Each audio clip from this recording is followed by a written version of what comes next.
Hi friends, this is Dr. Jaynarayan Vyas,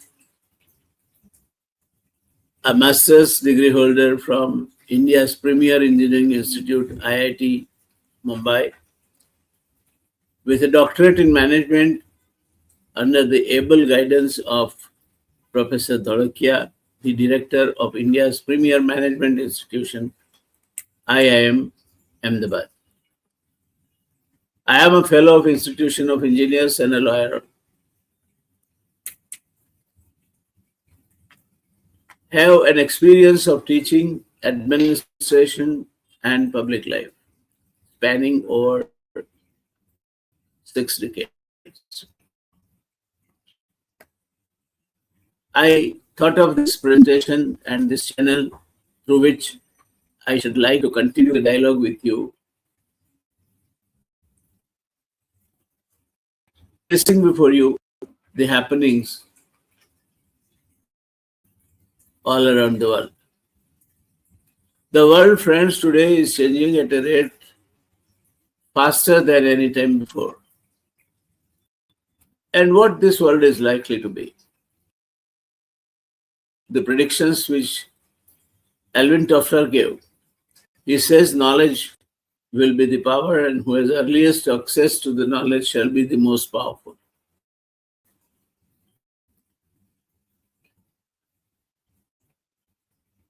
Technology will invade every field of life, and multiple technologies will be the order of the day.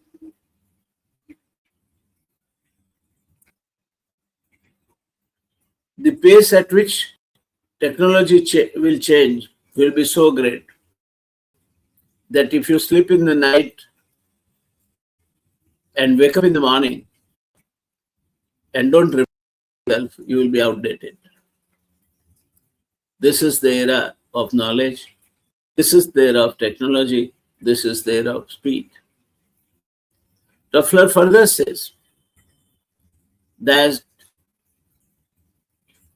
not a single technology, but the multiple technologies will dictate the human life,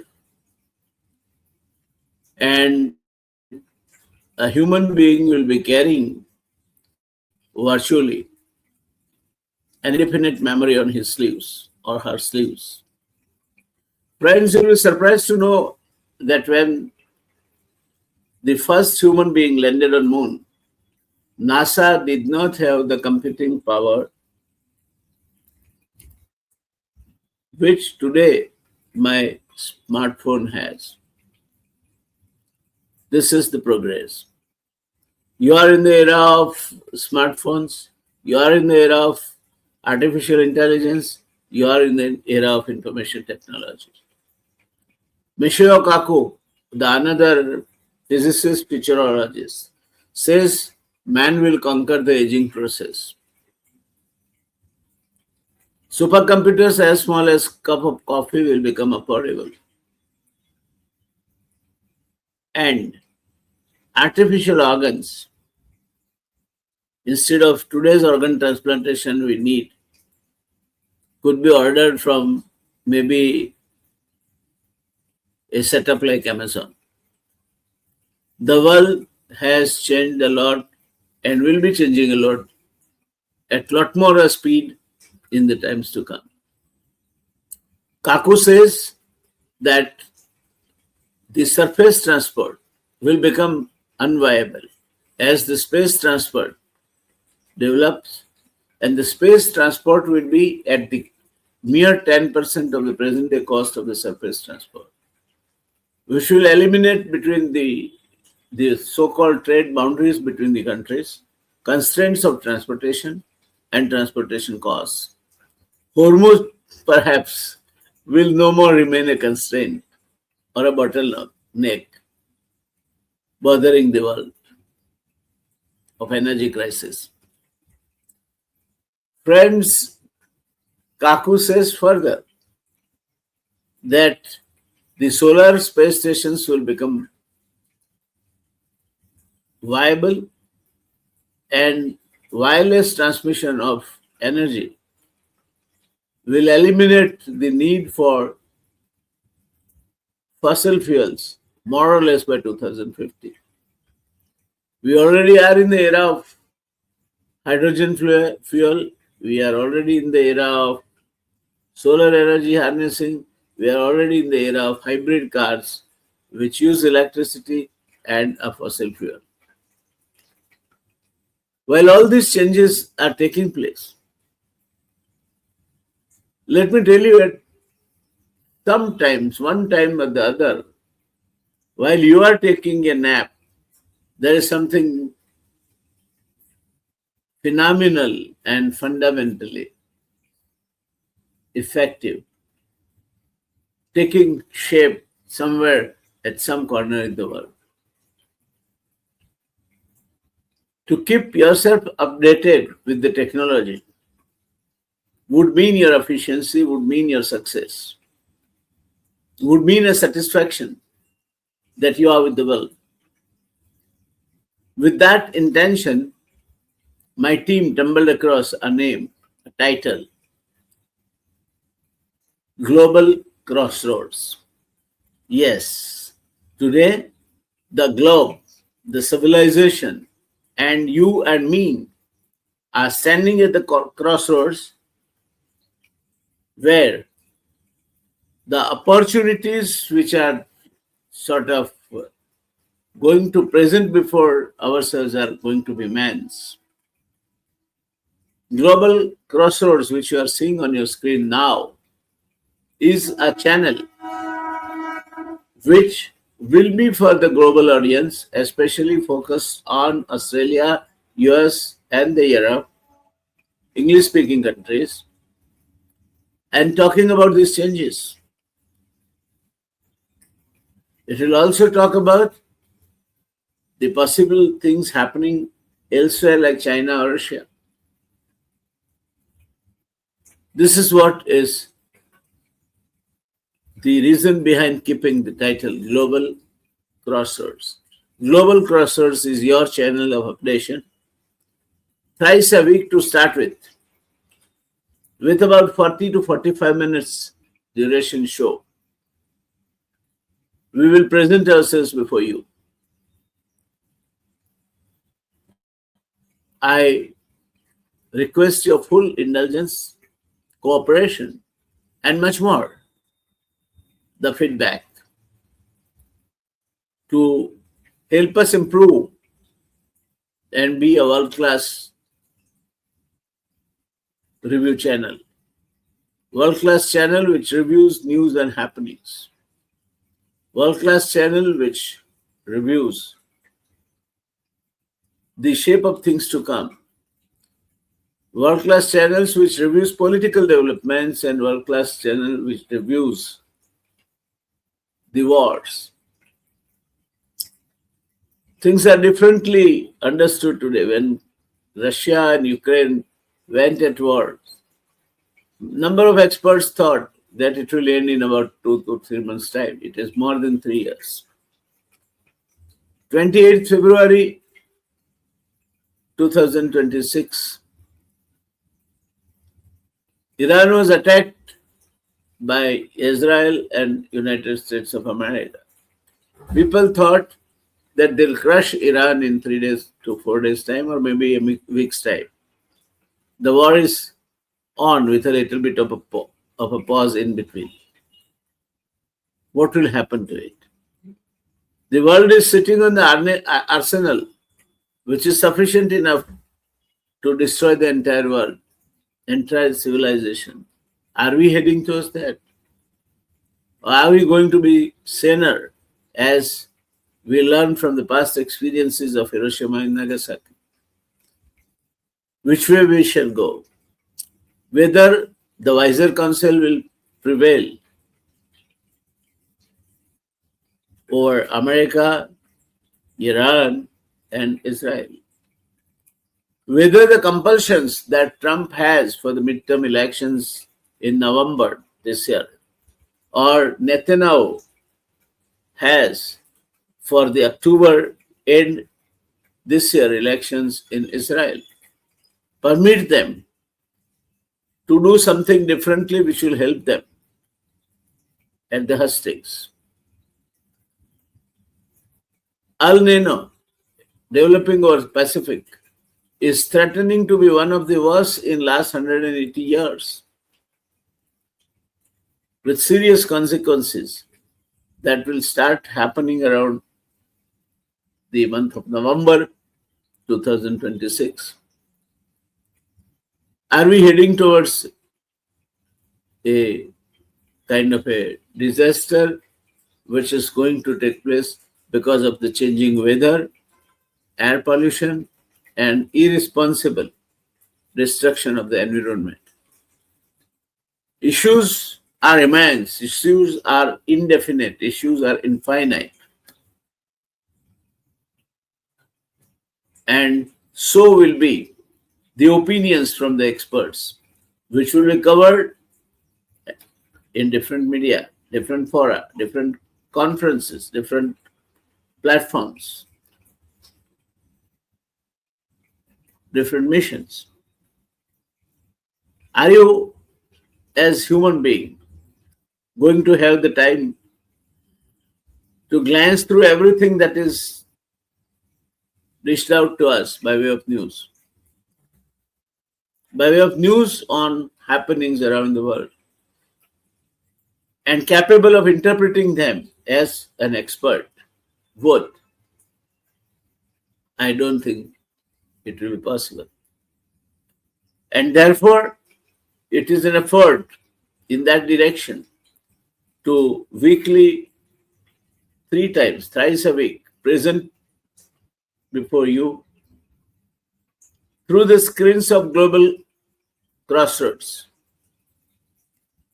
something which matters, where global trends meet the American interests, where global trends are interpreted in context with the happenings globally.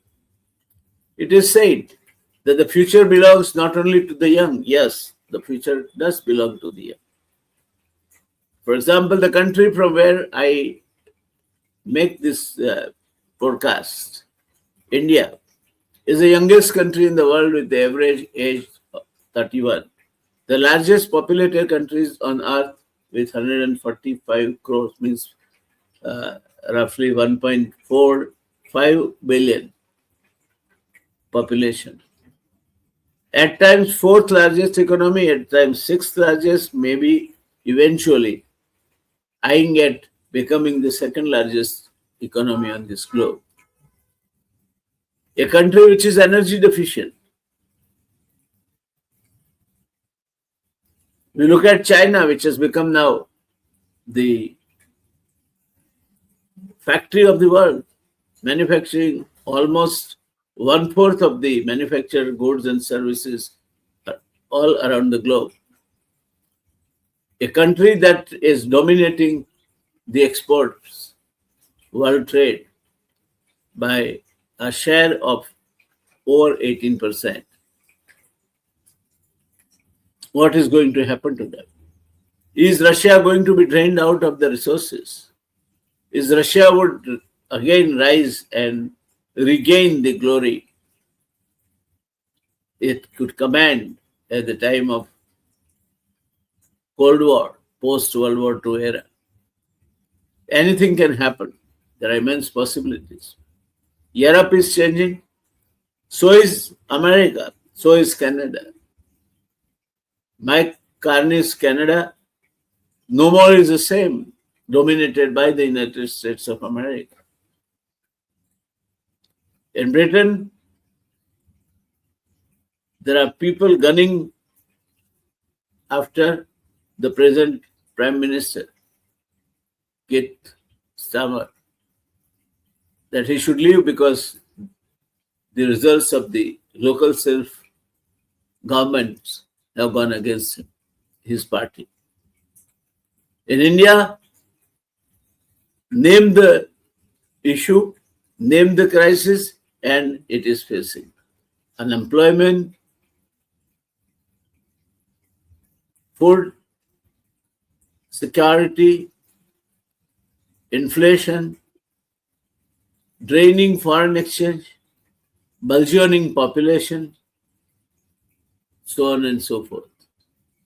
Virtually name any disease and India is a home for it.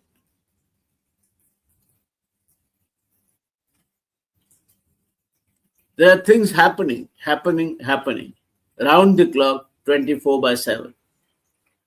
Not a single second is such that things are not happening.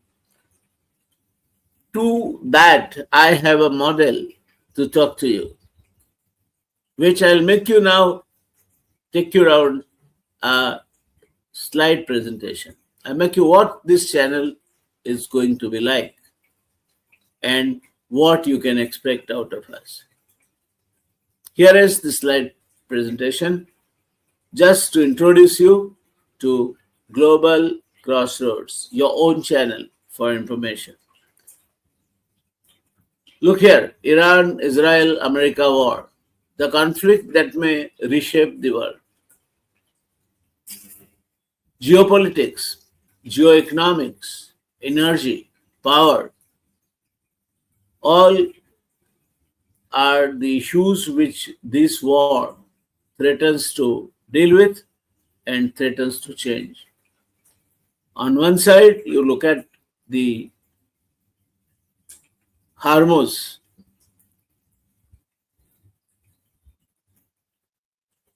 Other side, Israel, with a population less than 10 million people, and yet dominating and dragging America into the Iran war.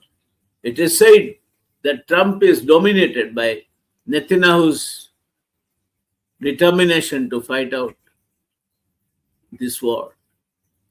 Really, where are we? What are we heading for? It should be, it can lead to a world war.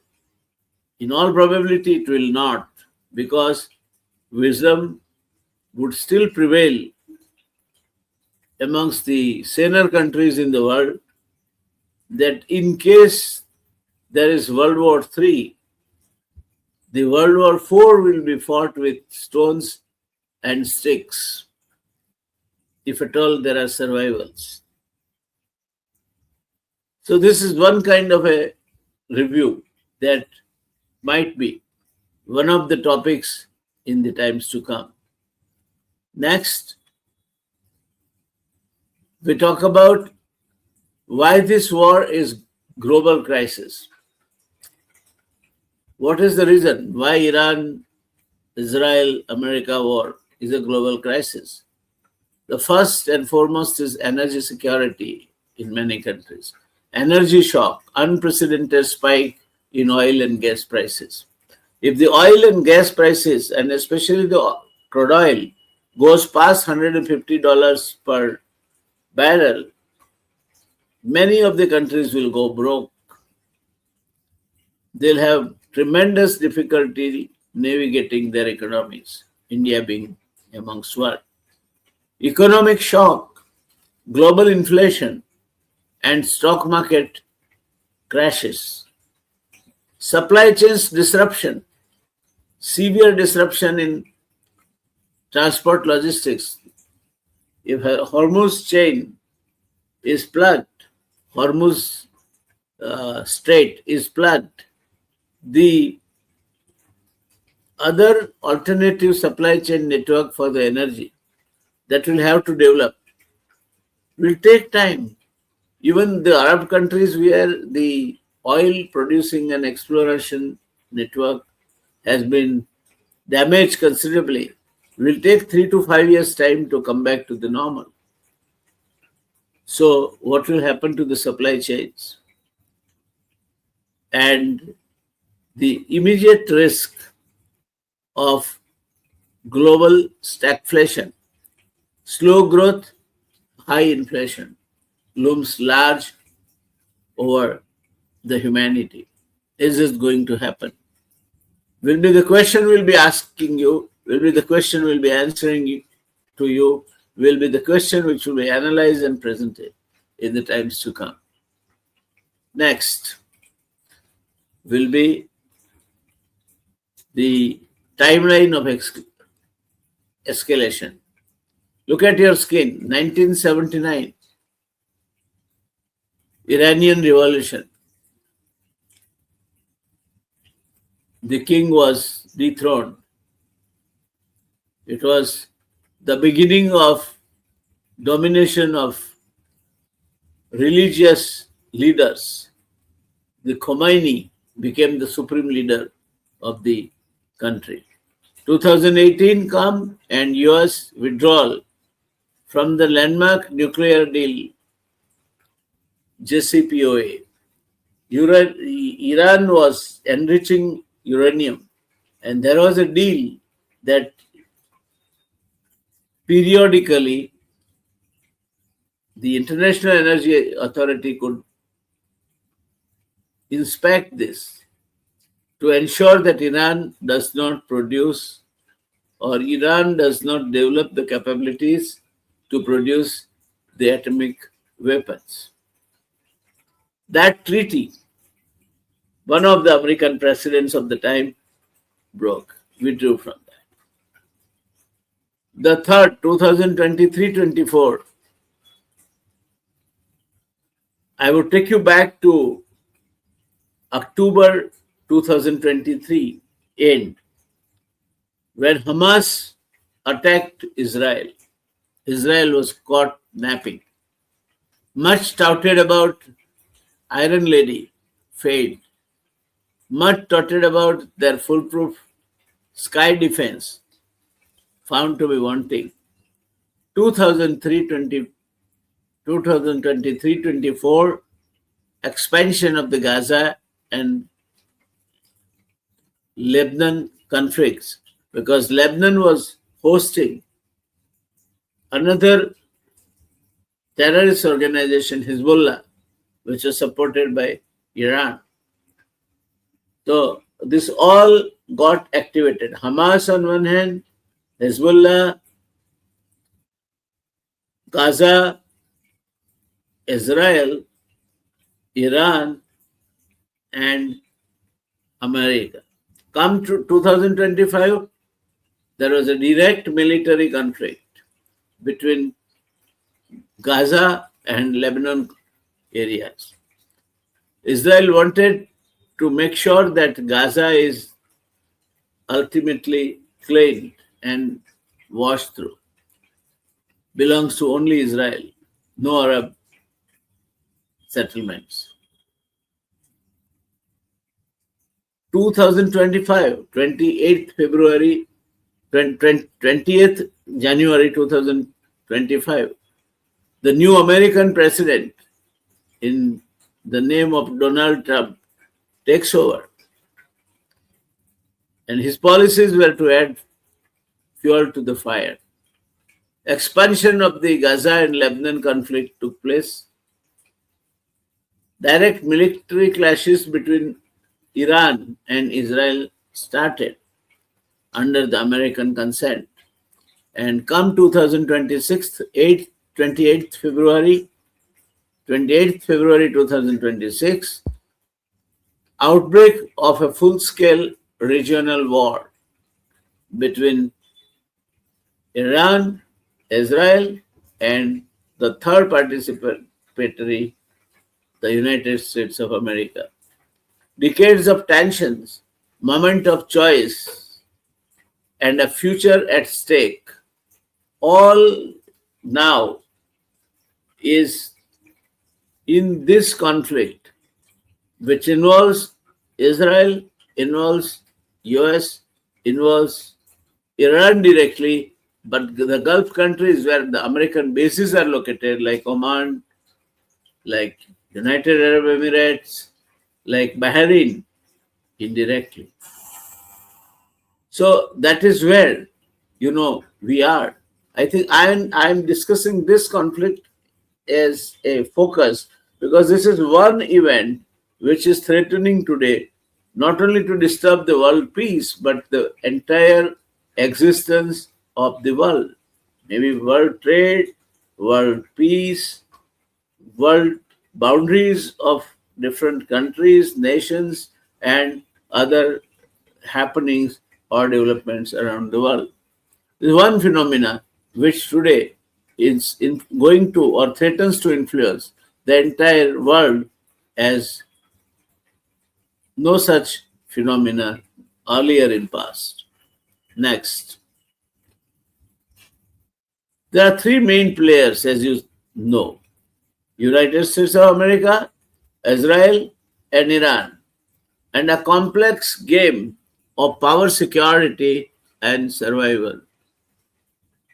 Nobody can afford now to sort of leave this game as as a nation, as somebody who left because they were losing. Israel has everything at stake. They want to ensure national survival and fight against existential existential nuclear threats. If Iran becomes a nuclear power, Israel is afraid that they may be the first victim, perhaps. Iran, strategic survival for Iran is a must, and expanding regional deterrence all around Iran. The entire environment that is around Iran wants to frustrate Iran's efforts from becoming a nuclear power. So behind these scenes, also there are players. Russia is one, China is another. Russia provides arms, logistics, diplomatic protection, and China, the much needed intelligence and satellite guided accuracies for attacking the most vulnerable locations where American power, by way of naval power or by way of air power, air force, is located. Israel. So today, Iran is able to hit pinpointed targets is because of this behind the curtain help that is available to them from China.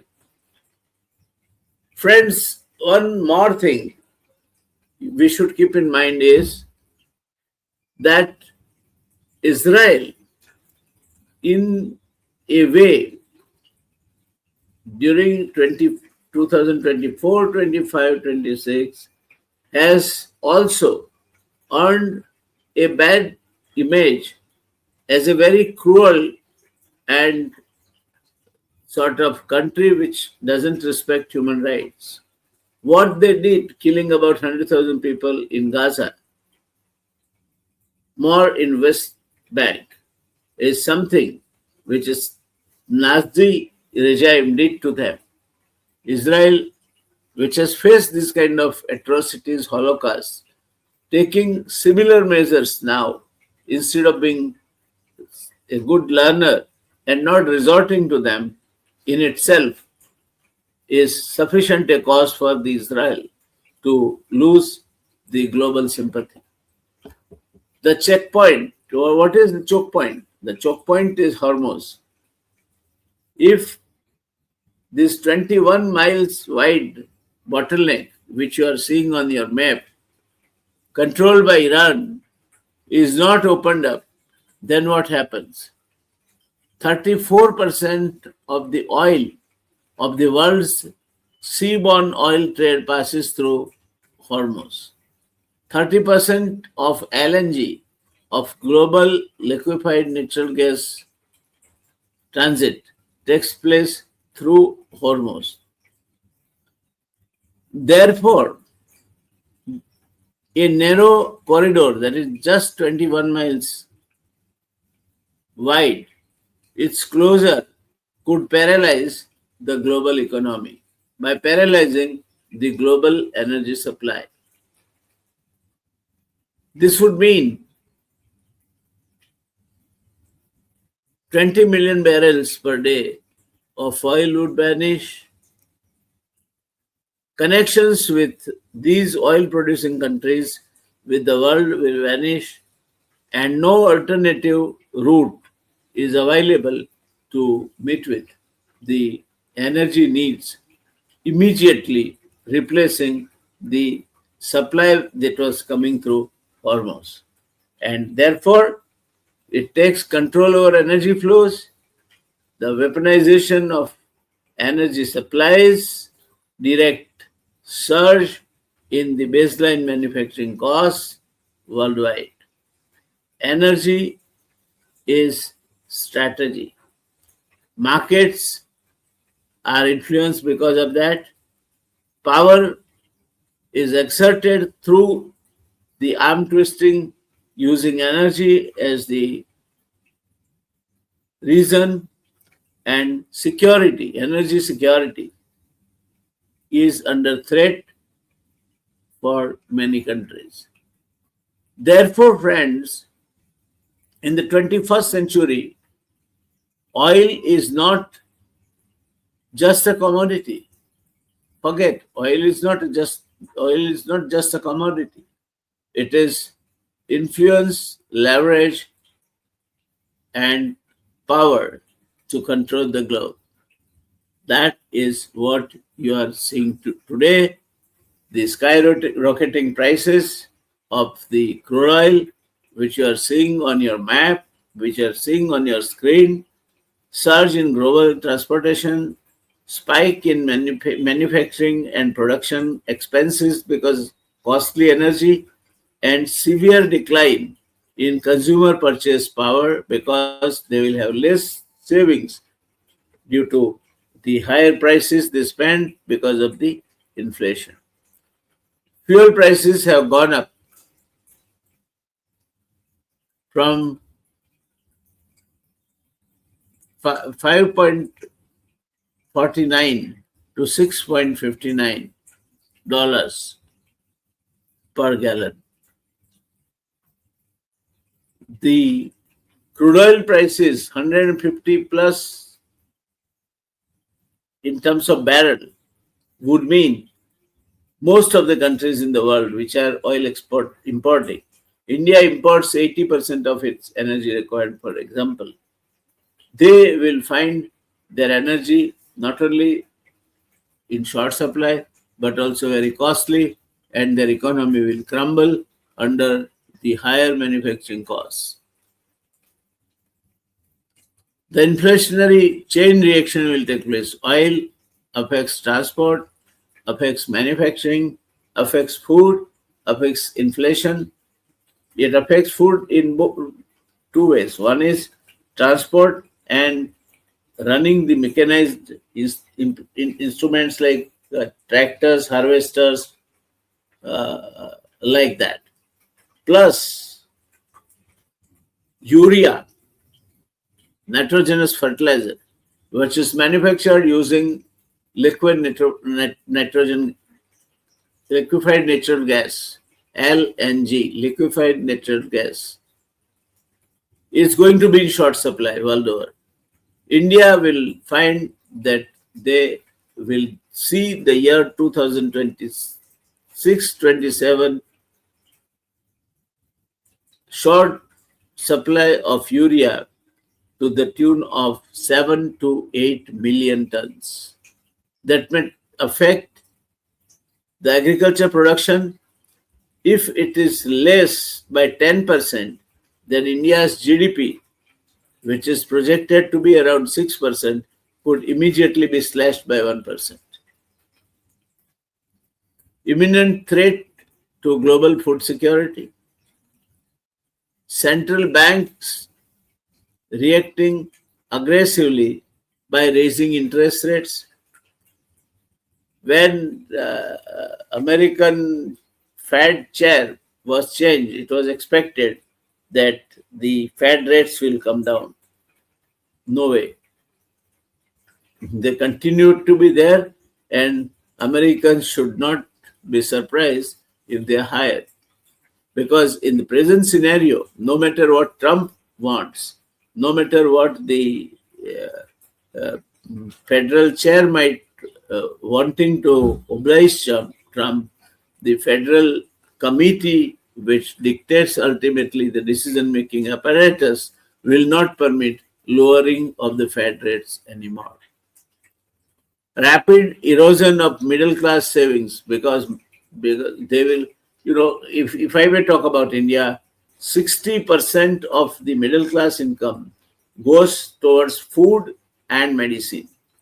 The moment inflationary trends, which are increasingly taking over, take place, less and less money will remain free on their hands for savings or for extra purchases. So it will hit the retail markets, it will also hit the per capita savings as far as economies like India are concerned. So the broken supply chains, as I was talking to you about, will be, see, any crisis always finds its own answer. So I'm sure this is not going to be a permanent bottleneck. Because of the current problem due to broken supply chains of oil and gas, new routes are bound to develop. Saudi Arabia has laid a long pipeline, so is the case of United Arab Emirates. There are other sea routes, possibly China is developing, and therefore longer and costlier journeys which are there today might again disappear. But it will take time, to at least 3 years. Massive spike in shipping insurance because of the world and because of the longer distances. For example, if one has to get the supply of crude from United States to India, it takes almost more than 60 days. Wherein from Gulf it takes 6 to 7 days. So for additional time, there will be more insurance, and rates of insurance will also go up because of the war-like situation. So massive spike in shipping insurance will take place. Widespread shortages of semiconductor chips and electronic components that resulted into the huge slump of the stock market 3 days back. Not only in America, but Korean, Japanese, and other share markets fell or corrected by about 4 to 5%. So this could lead to a severe, serious, steep correction as far as the stock market is concerned, and thereby it may again hit a deadly blow to the economy. So, which are the most vulnerable nations? I'm not going to reading into it, but the red are the most vulnerable. Close to them are yellowish orange, lesser vulnerable, and North America has the lowest exposure, are the least vulnerable, which are shown in the green color. This is going to be the world scenario. So at least half of the world will qualify to be the most vulnerable as far as the Iran, Israel, America youth, Iran, Israel, America war, and the crisis that is created, breaking the world crude oil and gas supply chains could result. So it's not a war between Iran and Israel and America in a limited manner, but it is one thing which can have at places more than the warlike impact, because it will break the economy, it will break the employment, it will break the savings, it will break the supply chains, and it will break the critical supplies which are likely to be available otherwise to the nations. So, friends, this is the widespread impact. This is just beginning. Stay curious, keep questioning, be with Global Crossroads. Welcome.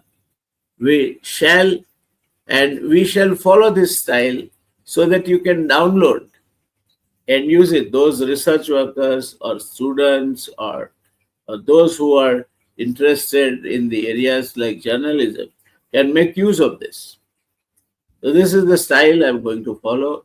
We will come again back to you 3 times a week with every time one topic that is of importance to the world, the event that might impact the entire globe in a varying degree, and what would be its exact impact and the consequences. Hope, friends, you like this. This is my maiden show. Need all your good wishes, all your support, and much more your indulgence and suggestions.